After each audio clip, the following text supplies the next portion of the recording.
Welcome everybody to Fitzroy Town Hall, to the April Planning Decisions Committee meeting. We've only got one agenda item. Yarra City Council acknowledges the Wurundjeri Woi-wurrung people as traditional owners and true sovereigns of the land now known as Yarra.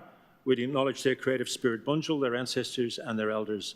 We acknowledge the strength and resilience of the Wurundjeri Woi-wurrung, who have never ceded sovereignty and retained their strong connections to family, clan and country despite the impacts of European invasion. We also acknowledge the significant contributions made by other Aboriginal and Torres Strait Islander people to life in Yarra. We pay our respects to elders from all nations here today and to their elders past, present and future. We've got all the councillors in tonight with the exception of Councillor Wade and Councillor Day tonight, and that you do not have a conflict of interest. Deputy Mayor Councillor Sharon Harrison. I do. Councillor Aston. I do. Councillor Crossland. I do. Councillor Gomez. I do. Councillor Ho. I do. Councillor McKenzie. I do. And I do. All of us, I think, were here last month, or at least at Richmond Town Hall last month, for the last PDC meeting. Can one of you move the minutes of the last meeting? Councillor Ho, thank you. Seconded Councillor Deputy Mayor Harrison. Any discussion on that? I'll put that to the vote. All those in favour, please raise your hand. Those minutes are passed unanimously. All right, we move on to the first and only business item 5.1, which is 54 Rose Street, Fitzroy, amended planning permit application PL03 0224.05. What we're going to do is we're going to hear from the applicant and from some of the objectors, the people who have registered to speak, and then we'll open it up to councillors to determine on the matter and ask any questions that they might have. So first up, when you get to the front, when your name is called, just press the button on whatever one you sit in front of, and you'll get 5 minutes to speak. The first person is Michael Craig from Red Sparrow Pizza. Michael, welcome. Please come to the front, and when the red light goes on and you start talking, your 5 minutes start. Welcome this evening.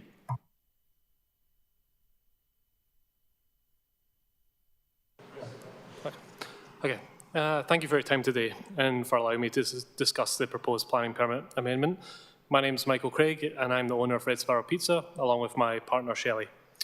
Red Sparrow Pizza has been operating in Yarra City Council for nearly 10 years now without a single complaint in regards to noise or unruly behaviour. Knowing that our lease on Smith Street was coming to an end, we took the opportunity to move to 60 Rose Street in Fitzroy. With its history as a bar and a restaurant for the past 13 years adjoining the Rose Street Market, we knew this was the perfect spot for us. Unfortunately, I was not aware that there was limitations to the building's planning permit in relation to trading hours, with it being a long-established restaurant in a mixed-use zone. So I was quite surprised after 4 months of renovations that I got a call to say that we had to close on opening night, which was 6 months ago now. And it's unfortunately not sustainable for us to be only open 3 evenings a week. It's putting huge financial strain on us, and with over $150,000 of lost sales to date, and it's also an emotional strain on us as well, trying to remain open with these restricted hours. My proposal for the planning permit is simple: to be allowed to operate a restaurant 5 or 6 nights a week and to be treated the same as other businesses in the area. Rose Street is a mixed-use zone and it's not mainly residential. On our section of Rose Street between Nicholson and Brunswick Street, there's a hotel with a restaurant and a rooftop bar next door, a coffee shop, a vintage market, a record store, an artist's market, a bakery, grocery store, a gym, a t-shirt printers, an acupuncturist, a hairdressers and a garage, along with a bar and a cafe that recently closed down to make way for apartments. There's also a bar at the end of the street with outdoor seating on Rose Street, which is open till 11 p.m. weeknights and 1 a.m. on the weekend. Anyone that is trying to argue that Rose Street is mainly a residential area has been disingenuous. I would say they were stuck in the past. However, that past would reflect the rooftop bar and restaurant that we currently occupy has been there long before their apartments were built. I strongly believe that restaurants, bars and cafes are what attracts people to move to Fitzroy, and that is evident by the amount of support or submissions to our planning permit. I've read through the objections to the proposal and I'm happy to discuss all genuine concerns. However, I do ask that we be treated not only as the same as other businesses in the area, such as the restaurant and bar next door, but I also ask for the councillors to consider our history in Yarra Council as a business not causing issues. The objections make speculation about what may happen instead of giving us the chance to prove ourselves. We are a restaurant and not a bar. We do not get heavy drinkers in our venue, and in fact, most of our customers do not drink, as we tend to attract a more health-conscious crowd. They do not cause trouble, and they do not loiter on the street after leaving. They have a pizza and a drink, and then they head home. Objections to a restaurant based on issues with previous tenants are not fair and shouldn't be taken into consideration. In regards to the noise, we have a noise limiter in place which would shut off the music if it gets too loud, and however, this noise limiter barely registers as we set our music to a background level as we're a restaurant and a bar, not a bar. I also understand there's been some concern about the proposed times, and I should make it clear that these were what was advised to me after discussing with both the Yarra Council and our acoustic consultants. We don't have the intention to open to 11 p.m, but it allows us the flexibility to allow customers to leave without having our neighbours call us angrily 10 minutes after closing time, which is what someone is currently doing. The hours that we are seeking are not unusual for the area. That you take consideration of both the rooftop and the bar that is directly next door to our restaurant and the recently closed bar with beer garden at 82 Rose Street, and treat us the same as them. And finally, while I appreciate that the planner's recommendation mainly supports our proposal, there are a couple of alterations I'm seeking. In regards to the closing time, I don't see why we can't be closing at least the same time as other businesses in the area, and more specifically, the restaurant that is adjoining ours, which is currently open till 10 p.m. every night. And if this can't be changed, I would suggest that a condition that allows diners that have already ordered a meal to be able to finish their meal. Because if someone arrives at 8 p.m, should they not be allowed to finish their meal instead of being kicked out at 9 p.m. on the dot? 30 seconds. In regards to the suggested conditions, one about the speed controller, while that can, I have spoken with a technician who suggests that a replacement to the motor would silence the fan, and I suggest that as being a more reasonable solution. And then the second amendment with the acoustic report, which I'm not quite sure what the purpose is since we've already submitted one, and should it not be in consideration that the restaurant has been on that premises for far longer than the bars. Can you just draw it to a close? Sure. Yeah. I was just saying the acoustic report, I'm unsure what the purpose is because we have already conducted one, and are we prepared to Thank you. Yeah. All right. Now, thanks, Michael. Right. The next person is Judith North. The microphone's still on, so you can just start straight away. Thank you, Mr. Chair. I'm Judith North. I'm a recently retired architect. I live at 40 Rose Street, also known as Unit 350 Spring Street, and I've lived there for 25 years. I've witnessed all the transformation of this western end of Rose Street because we developed 8 apartments on Rose Street, Spring Street corner. It was the first residential development. Over this 25-year period, the majority of development has been residential transformation, such that there are now at least 131 residences in this short section. But we have shared our street with businesses, including the Rose Street Market, a mechanic, numerous services and food outlets, all permitted to operate at weekends and weekdays until 5 p.m. or thereabouts. That was until Standard X Hotel was permitted to construct their 127-room hotel with ground floor and rooftop bar and restaurants. It was highly controversial and took 3 major cases in VCAT between 2019 and 2025. Challenges to planning law, definitions, plus balancing the rights between existing residents in an MUZ zone within a major activity centre were rigorously tested with expert witnesses, acoustic measurements and barristers. 3 VCAT decisions came down, each 5 to 6 days long, each a test and refinement of the previous decision until the applicant had forced exploration of every argument. Red Sparrow's application shows little respect of the issues relevant to their case that was explored in detail at VCAT by Standard X Hotel. 1. Red Sparrow acoustic report fails to address the issues of patron noise or off-street impacts. 2.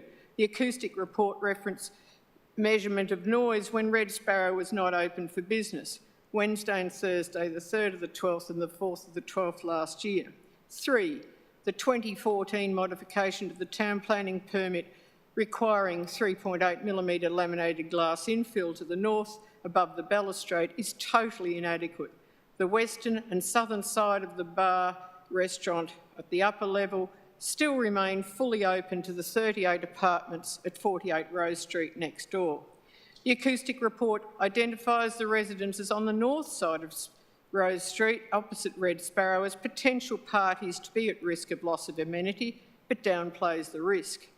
However, the acoustic report fails to properly acknowledge the risk to numerous residences to the west at 48 Rose Street that will be exposed to the music and noise from patrons from the rooftop bar, in addition to the noise from music and patrons that will drift up through the open void in the centre of the bar above that is fully open to the west and south. The acoustic report fails to address the amenity impacts to surrounding residents when patrons discharge onto the street. This would be significantly more serious if 11 p.m. is the decided close. To close at 10 p.m. because it aligns with current EPA protocols where the more restrictive noise limits change between evening and night protocols at 10 p.m. The Council report does not acknowledge the rigour and learnings from the 5 to 6 day VCAT hearings for the Standard X Hotel, which is an equivalent situation in basically the same location as the Red Sparrow. This should have been a direct reference for assessing this application. It was just February last year that Yarra Council submitted to VCAT that the amenity impacts on the surrounding residential properties of properties from the Standard X rooftop restaurant and ground floor restaurant would, I quote, give rise to unreasonable impacts, unquote. Red Sparrow, immediately next door, is permitted for an additional 100 patrons. Closing well before 10 p.m. is the very least expectation of a decision to this application. 30 seconds left. But necessarily with the requirement to improve the acoustic protection afforded by this building envelope. Currently, it has a thin translucent fiberglass roof, it has thin single glazed windows to the north of the street, it has 0 west and south wall to the rooftop bar, and it has a ground floor totally open to the bar above and thus to the outside through the very large void. Effectively, it is a tent. Totally ineffective at stopping the transmission of sound in any direction. Thank you, Judith. Your time has run out. The next person is Hugh Crosswaith on behalf of Karina Musicki. Thank you very much, Mr. Thank you.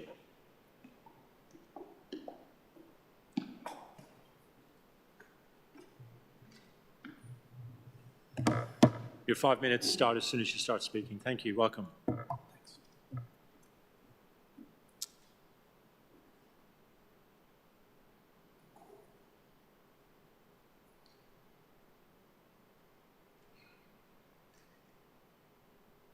Do I hit the button?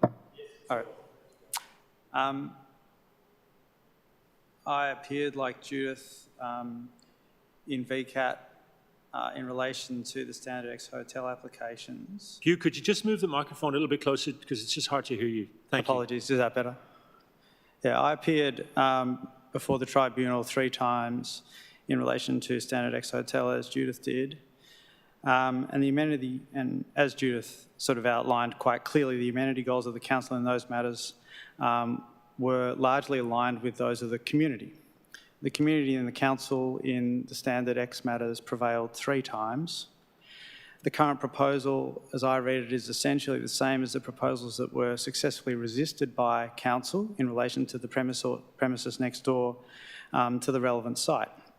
That is, there is no relevant distinction regarding local amenity other than to observe that 60 Rose Street is closer to residents and that the Standard X Hotel is at a location and had noise amenity mitigating strategies that are not available in the present circumstances. For example, the hotel had an acoustically treated circular door onto Rose Street, and no such mitigating factor exists on the subject site.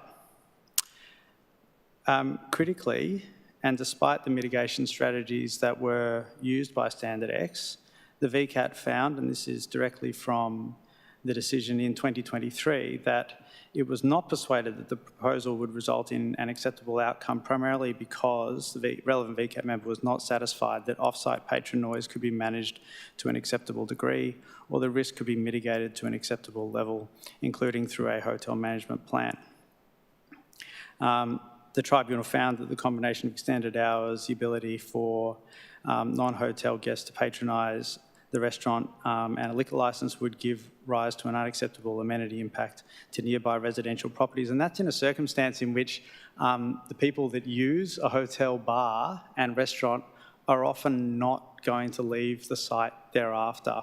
That cannot be said of a restaurant like what is being proposed this evening. In 2025, the tribunal found similarly, in this case a tribunal constituted by 2 planning members of the VCAT, that while we consider use as a restaurant is appropriate for the ground floor area, we find consistent with the previous decision that use beyond 10 p.m. raises the prospect of unacceptable amenity impacts to nearby residents and is not an acceptable outcome.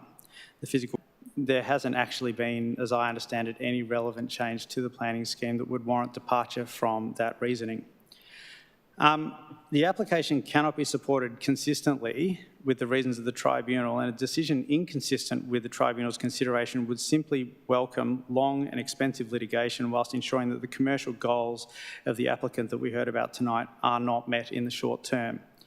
Rather, consistent with the tribunal's consideration of amenity impacts, the applicant should, in my submission, be granted permission to run its operations in a fashion that will not damage the amenity of local residents, particularly those that live opposite the part of the restaurant that, as Judith pointed out, is open to the place where those apartments exist. That's all I had to say. Thank you, Hugh. The next person is Marshall Biggins. Good evening, ladies and gentlemen. I live actually level 161, so I'm right across from the tent, as it's been called tonight. So I'm perfectly qualified to make any comments on the amenity. Since the Red Sparrow's opened up, it has been noticeable the level of noise is significantly higher. But I want to compliment the council on their proposed compromise, because I actually, with one of my neighbours he faces the same direction as we do, and we both felt it was actually quite a reasonable compromise outcome for Red Sparrow. We thought that they were pushing the envelope a bit far. I'm having a bit of a chuckle at Standard X's comment there. Obviously there's a little bit of a conflict there given what they're doing, but I thought what the council was proposing was quite reasonable, and I think it's a lesson to be learned about doing your due diligence. If you're starting a business, wouldn't it make sense the first thing you look at is the operating hours that you're able to operate on, and before you actually enter into a business? So whilst I feel sorry for Red Sparrow's owner perhaps not doing that, it's perhaps a good lesson, but I think the council's offering a pretty reasonable solution, and I would encourage that rather than going to a costly VCAT and blasting off funds that don't need to be spent. So again, that's my quick moment, but yeah, happy to support the council's proposal. Thank you, Marshall. The next person is Neville Calland.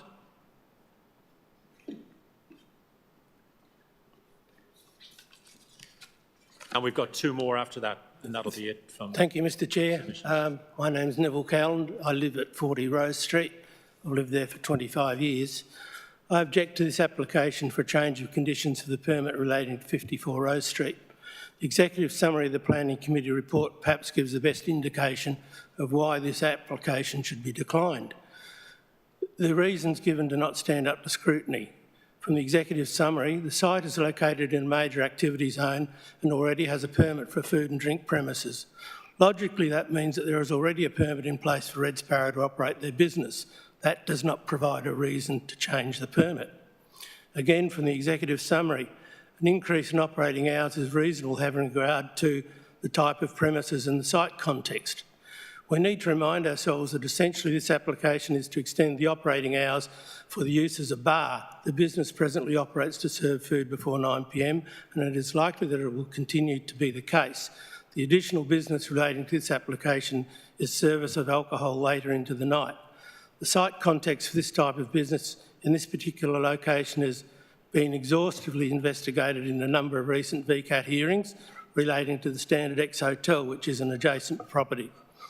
In all these hearings, the findings were that because of the very nature of this because the very nature of this precinct is residential, late-night bars are an unsuitable use, that the hours of operation should be restricted and significant measures of noise isolation were required for any premises and number of patrons should be limited. Again, from the executive summary, an increase in operating hours is reasonable having regard to existing hours being unsuitable and restrictive for a dining establishment. I'm not aware that the economics of a business is a concern for planning decisions. In any case, this business took on the lease on these premises should have had the full knowledge of the permitted use and the conditions of the use. If they wanted extended hours of operation for their business, they should have located within the nearby commercial areas, Brunswick Street, Johnson Street, Nicholson Street, Gertrude Street. And from the executive summary, an increase in operating hours is reasonable having regard to concerns raised by objections are able to be addressed and managed. This is the real problem with this application because the main concerns relate to the amenity of the residents in this area. This relates to noise from the premises and noise from patrons leaving the premises via residential streets. There is no noise attenuation in the current building. There is no noise. The downstairs is open to upstairs through a central atrium and there's no closure at all to the upper level. Only a fiberglass roof, which likely directs all the noise to the west to the closest residences. To provide satisfactory noise control, there would need to be full enclosure to all levels and acoustic treatment to the roof. If this cannot be achieved, then operating hours should not be extended from what is currently permitted and patron numbers limited. In the VCAT assessment, noise from patrons leaving licensed premises in residential areas was identified as a critical problem. That means the later the premises can operate, the greater the problem in terms of amenity. From the determination by VCAT at the Standard X application of the adjoining property, I quote, "For policy to be successful in delivering further residential development, there needs to be a level of protection for residential uses, both existing and future, particularly in locations such as this, which are not zoned primarily for commercial uses. If the extent of non-residential uses proliferates in a way that have the potential to affect the amenity of residents, the consequences are likely to be poor amenity for future residents or that further development does not proceed because the market sees the location is undesirable because of amenity impacts. Either scenario would be a poor outcome in our view." This is VCAT striking a balance between commercial operations and residential amenity in this particular location. This application should be rejected. Any permit issued should significantly limit patron numbers and require appropriate acoustic treatment and closure to the building to levels appropriate to the current amenity of this residential street. Thank you. Thank you, Neville. The next person is Alexis Demetrius.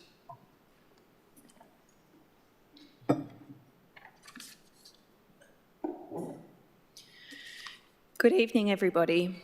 My name is Alexis Demetrius and I live at 48 Rose Street, Fitzroy, just 15 metres west of Red Sparrow Pizza.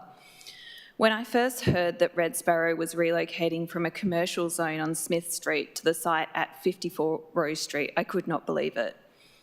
We would not be here today if the applicant had done basic due diligence and checked the permit conditions before signing the lease. This is a known residential mixed-use zone with a high concentration of surrounding residential dwellings. The building that they now occupy is little more than a shell and has no proper acoustic treatment, as others have said before me. The internal area facing Rose Street has retractable doors, casement windows, and a very large vertical atrium that opens directly to the outside. The rooftop level is unenclosed along the west that faces my building, and the ground floor courtyard is in close proximity to Kerr Street properties. I have counted there are 21 dwellings in my building alone where habitable rooms are within approximately 15 to 30 metres of the subject site. People sitting on the rooftop of Red Sparrow have a direct line of sight into mine and other people's bedrooms and living rooms. I would like the committee to know that with all the windows and doors shut, I can hear Red Sparrow inside my apartment. This is the continuous chatter of patrons and music. On Saturday night just gone, I could even hear this above the TV with the volume up reasonably high. I also experienced louder noise events such as shrieking and laughing of groups of diners. the piercing sound of glass being thrown into the bin, and staff packing up at the end of the night, which can extend half an hour to an hour after closure. In addition to the noise, I also have the uncomfortable experience of people looking inside my bedroom and living room. Currently, on Friday to Sunday, I have to have my blinds constantly drawn. The existing conditions are for a licensed cafe, a cafe, not a restaurant, that can operate Monday to Thursday until 5 p.m, Friday, Saturday, 10 p.m, Sunday, 9 p.m. No previous tenant has attempted to operate this site in the manner proposed. This represents a significant activity. This subject site is not in a commercial zone and therefore shouldn't be treated like one. I want the committee to know that I accept living in a residential mixed-use zone involves some trade-offs, but there will be no reprieve under the proposed conditions of the applicant. It is worth noting that the weekend mornings already bring noise, with store holders turning up from 8 a.m. It is not fair to get both ends of the day and night on the weekend and no peace during the week. This will be distressing for me and many other people in my building who rely on quiet weekday evenings so they can go to bed early and get up for work the next day. The people who moved into this area did so knowing they were in a residential mixed-use zone with predominantly daytime commercial activities. Both of the acoustic report and the noise and amenity management plans submitted by the applicant are misleading. This includes the omission of patron noise from the acoustic report and the mischaracterisation of the building structure for noise attenuation in the management plan. These reports cannot be relied upon. Finally, what precedent will Yarra Council set if they just let any business roll up and demand major changes to a permit because they didn't check first? This ask for forgiveness approach is not fair to residents. I therefore ask the committee to support the residents and put forward a sensible way forward. Thank you. Thank you. And the final speaker is Philippa Edge. Welcome.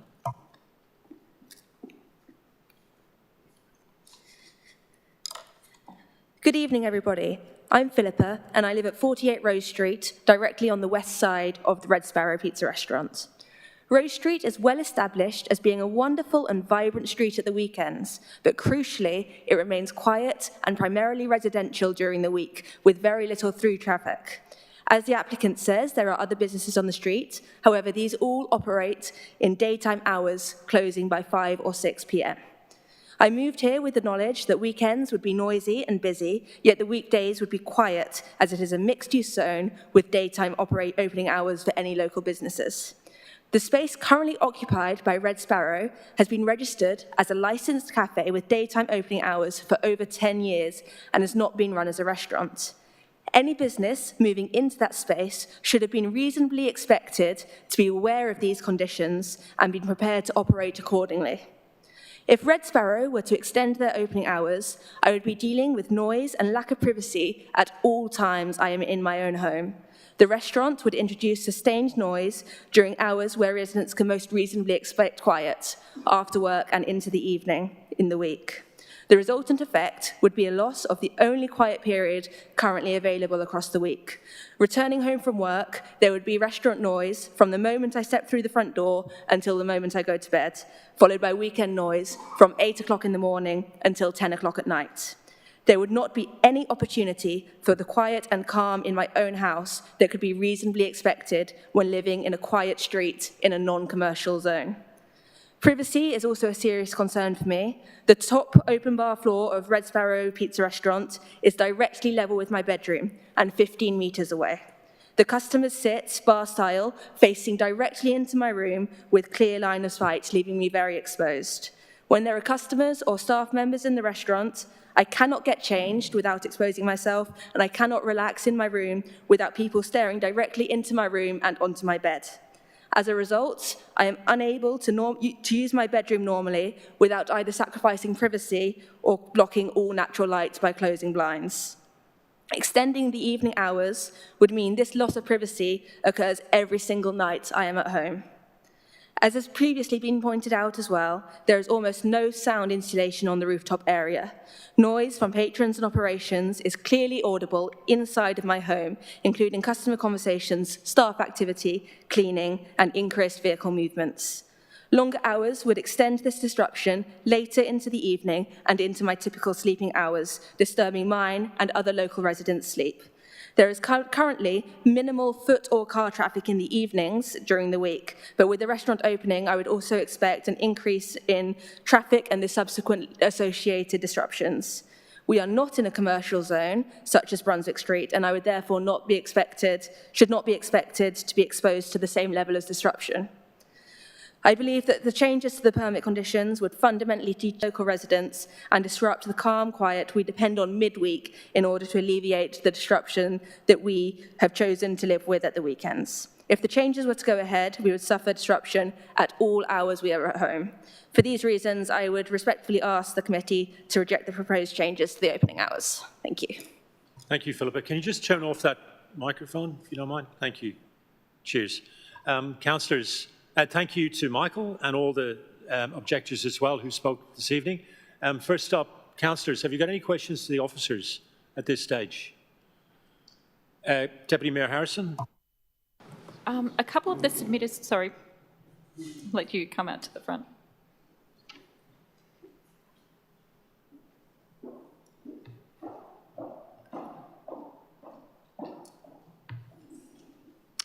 Okay, so a couple of submitters made comments in relation to glass bottles being put into bins, that creating significant noise. Has that been addressed in the waste management plan? Is that something that needs to be looked at? Through you, Chair. Thank you for the question. So as part of the proposal, there are requirements about waste to be implemented with that. So there will be a waste management plan required to be submitted, which would address those requirements there. And can I just add through you, Mayor, there's a condition in the recommendation number 16 about, in particular, the time during which the emptying of bottles into bins isn't allowed to be undertaken. Do you have another question? No? Any other questions? Councillor Crossland. Thank you. I guess I just wanted to check. There's obviously a point of difference in the hours proposed by staff in their review of the application compared to those put forward by the applicant. I was wanting to understand what understanding there is of officers of how that would impact the applicant's business model.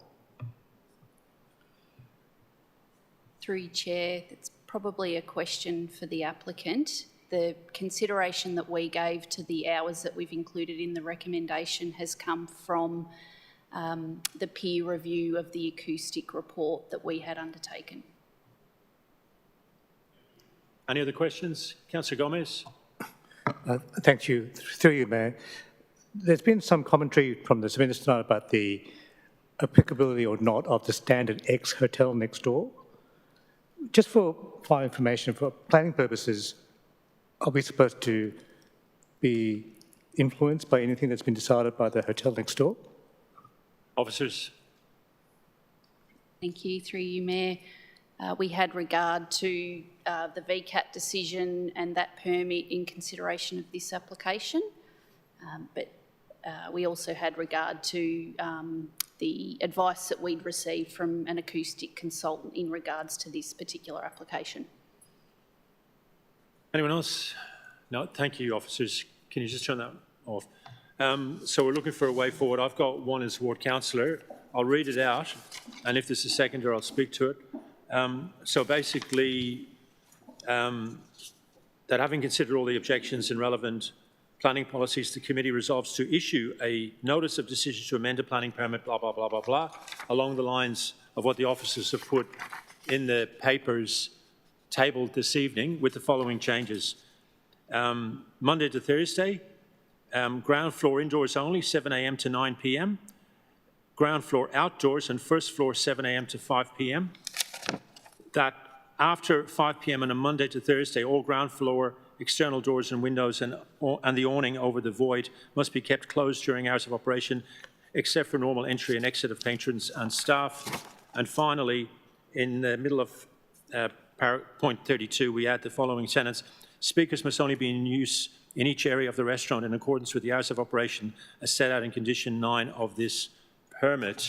I believe I've got a seconder from the Deputy Mayor, so if you can just give me 3 minutes and I'll speak to this matter.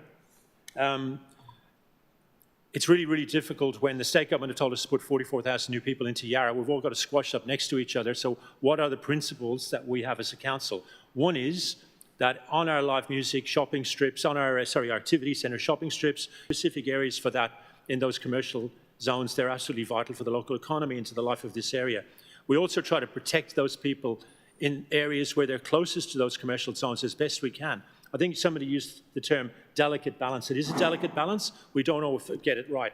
So what's happened here is Red Sparrow have moved into the area. They haven't had the right permit. That's probably a bit silly, but it's not the end of the world. It's not the first, and it won't be the last time that's happened. We don't punish people for that. We do give retrospective permits, and that's what I'm proposing we do tonight. But what we do is we also take into account that it's not Brunswick Street, it's not Smith Street, it's not Swan Street. It is an area that's surrounded by, it's a mixed-use zone with a lot of residential, and therefore we have to have that delicate balance. We've just been through a battle with Standard X. So the opinion that I have on this matter, it's not just my opinion, it's not just council's opinion, it's VCAT's opinion on this matter, that the amenity of people, when we're talking about rooftop areas, has to be protected. When I say people, I mean residents who live in the area. Anyone with half a brain who lives in an apartment in Rose Street basically writes off their weekends. They know that Rose Street is a lively street, it's a mixed-use zone, it's even painted that way. We've got 2 very successful markets there. We've got the Red Sparrow, we've got everybody else, we've got Standard X, and it's pretty noisy at the weekend, but you sort of suck it up. But the weekday is, during the week, it's really important. Now, I don't think we should restrict Red Sparrow during the week to 5 p.m. They can trade, they can do Uber Eats, and they can have people coming in the indoor area. Yes, they're getting an hour extra in Standard X, but that's a solid building, and it's better acoustic mitigation than is the case here. So that's why I think that that what I've proposed tonight is a fair balance. It allows Red Sparrow to do their business, do their thing, and operate late at night till 9 o'clock Monday to Thursday, as well as obviously the weekend even later, or in outdoor, but protects the residents during the week, which I think they deserve to be protected from. And it hasn't happened in that site before, on that particular venue that we've had such late night trading during the week proposed, and we're not going to bring it in now, I hope.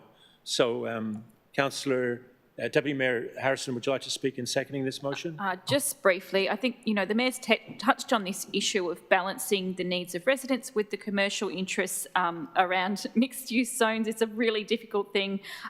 There's multiple planning applications where we have similar issues, and so it's, I think this has struck a balance between the commercial activities while trying to provide residents some quieter time in the evenings and to try to make an attempt to stop the noise carrying across the neighbourhood. So I commend the work that the Mayor has done to meet with residents and get feedback and try to find a compromise solution that's hopefully going to work for everyone. Thank you. Anyone else like to speak on this motion? Councillor Crossland.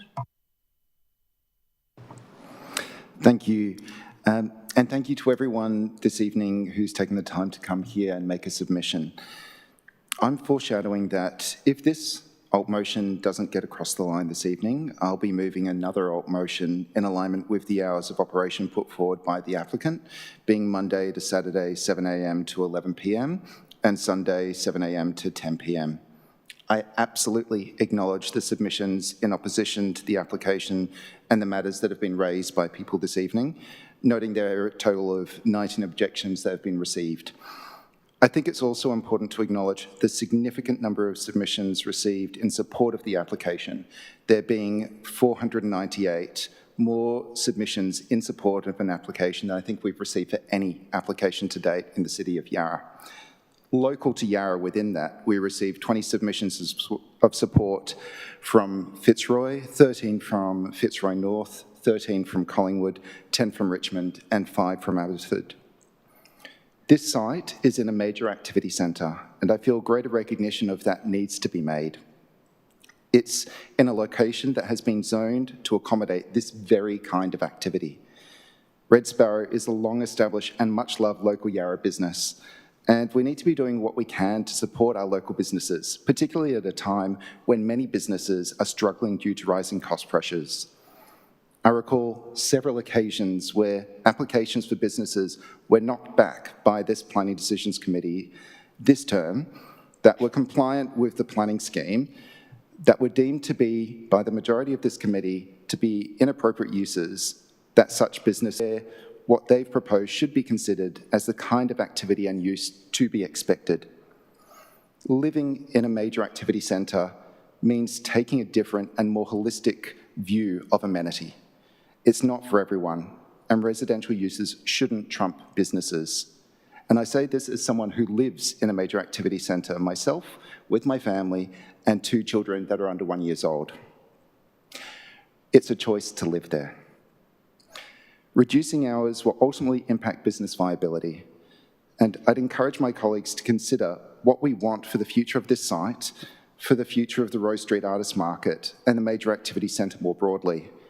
I do acknowledge what the Mayor has sought to achieve with their motion for this application. However, if we can't support a business operating at the applicant proposed hours at this location in a major activity centre, for me, really does call into question what may lay ahead for this site, how viable it is to support a business, and whether in turn we might be seeing that this site turn over for other uses, probably residential, and what that means for this area more broadly. Thank you. Councillor Gomez. Thank you, Mayor. I'm guided by a couple of things tonight. I'm guided by what I've heard from the Deputy Mayor and the Mayor. I think and also from one of the submitters who suggested that the conditions in this permit be acceptable. I like the fact that we have differentiated between indoors and outdoors. If the principal issue is that the noise is the cause of the loss of amenity, I think reflecting that the existing business hours can be sustained, but that outdoors during Monday to Thursday it be sort of contained is something that I support, and I endorse this alternate motion to my fellow councillors. Anyone else want to speak? Councillor Aston. I'll be supporting this alternate motion. I am sympathetic to Red Sparrow. I know it's very exciting when you find a new location. It looks fantastic. You can see the potential in it, but then only to find that the conditions that are present don't support that vision that you had, and I can understand how disappointing that would have been. But I have also lived near restaurants, pubs, etc., and currently live somewhere very close to an activity centre, and the noise is tough, but that is a choice that I've made moving into an existing location. It's not something where something's been imposed upon me. But I think what Councillor Crossland just said there in terms of it's a choice to live in a place like this, it's also a choice to operate a business in a place like this. And one thing that I have noted in previous PDCs where we have been looking at tensions between businesses and residents is how important it is to try to come to a compromise so that you can have harmonious relations. It's really, really important to the success of a business that the neighbourhood around it gives it social licence to operate. And I think that having a compromised position with these extended hours that allow for inside operation while minimising the impact of noise from the outer operations hopefully will allow for that balance so residents are more accepting of the business operating through those extended hours on the inside, and the business can continue to thrive again through, Uber Eats, residents eating on the inside, etc. So I think this is a good compromise. I hope that it is also seen as a good compromise by the people who are affected by it, being the residents and the business. And I will say the same thing that I say to everyone in these situations at all PDCs is it's really important that you can get along with your neighbours and that as a business you have that social licence to operate. So I would strongly encourage people to see this as a good way forward and to have those sort of harmonious neighbour relations. Thank you. Anyone else? All right. Exercising my right of reply. I'm really surprised by what Councillor Crossland said, because he should know as a planner that the financial viability of a project cannot be used as in a planning matter. We've got very strict rules for that, because the reason for that sounds a bit harsh. We would have every billionaire developer coming here to Yarra Council with the violin string saying, if you don't give us 100 stories on Brunswick Street, I'm going to be down Centrelink, considered a planning matter. And property values are not considered a planning matter. I just think, when listening to Councillor Crossland, he's made some good points, but I thought it was very one-sided. He spoke about Red Sparrow, Red Sparrow, Red Sparrow. He never once really took up, in my opinion at least, the views of the residents who are not living on a commercial street, who actually have the de facto backing of VCAT on this matter, because we've just been through the battle with Standard X, which, by the way, also told us that these conditions that council put on it was going to mean that they were going to go down Centrelink, and that place would close down. And I'll tell you, anyone who walks past Standard X would see it's a thriving operation, as I'm absolutely convinced Red Sparrow will be. What we're allowing is late night trading outdoors for Red Sparrow Pizza at the weekend. We're allowing late night trading for Red Sparrow during the week indoors. The only thing that we're stopping is outdoor trading for Red Sparrow Monday to Thursday. That is not onerous, in my opinion, and it'll keep the residents happy. We're not helping the residents one iota tonight when it comes to the weekend. We're only helping them during the week, and that's why I think it's a fair balance, as some of the other councillors have said, and I hope it's passed tonight. I'm the last speaker, so we'll vote on that. So all those in favour of the motion for myself and the Deputy Mayor, please raise your hand. Mackenzie, myself, Harrison and Aston. Those against, please raise your hand. Councillor Crossland. That is passed. Officers, can you please tell everyone here what will happen from here on in? Through you, Chair. So what will happen now is a notice of decision will be sent to the applicant, supporters and objectors within the next couple of days, and there'll be a 28-day period to see if any appeals are lodged by any affected party with VCAT. If no appeal is lodged within 28 days, it'll be converted into a planning permit, which will be sent to the applicant. With that, I close the meeting at 19 minutes past 7. Thank you all for coming.